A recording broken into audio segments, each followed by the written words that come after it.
مثال 90 درباره مدل‌های ریشه‌دار شرکت می‌کنیم در ریشه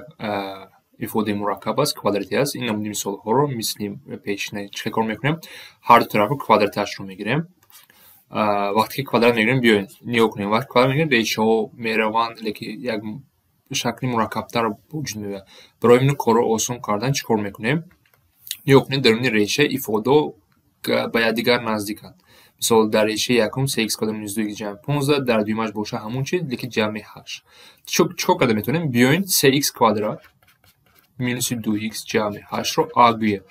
و این چی به ما میدهد یکم ریشه ما چی میشد دویم ریشه ما این ریشه a میشد یکمش چی میشد از جهت a نگاه کنید جمعش اینجا 7 زیاده است یعنی a جمع 7 است برابری 7 میشد اکنون هر طرف رو کвадрат بگیریم نگاه کنید شکل آسان‌تر میشه و اینو کار کردن آسان‌تر میباشد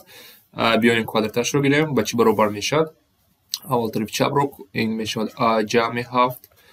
جمع a جمع 2 ما یک بار مینویسم در ریشه ضرب هر دو درون ریشه و a کвадрат جمع 7a برابری 49 اکنون ایفاده b ریشه دار به طرف راست میگیریم با ایفاده ریشه دار در چپ میمونیم چی میشود 2 ریشه a کвадрат جمع 7a میشود اینجا میموند و در طرف چپ چی میموند 42 مینوس 2a میشود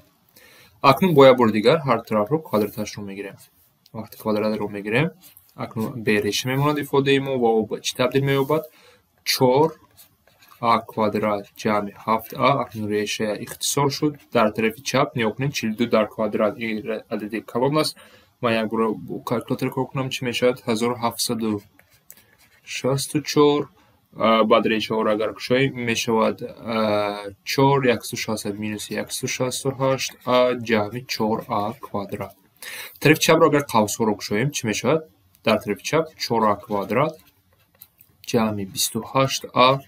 برابر 1764 مینوس 168 a جمع 4a کвадрат اکنون نگاه کنید 4a کвадрат ها با کاری ما آسان میشن اختصار میشن چه خیلی خوب است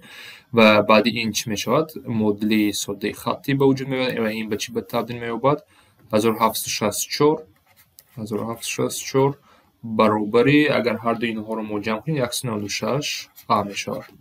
و از اینجا a رو یافتن آسان است تقسیم میکنیم من با کالکولاتور میکنم حالا تقسیم 9 میشد برای کار تیز رفتنش اکنون ما a رو یافتیم لیکن به ما a لازم نیست به ما چی لازم است x لازم است بیاین به اول میرویم در اول ما چی گفته بودیم a برابری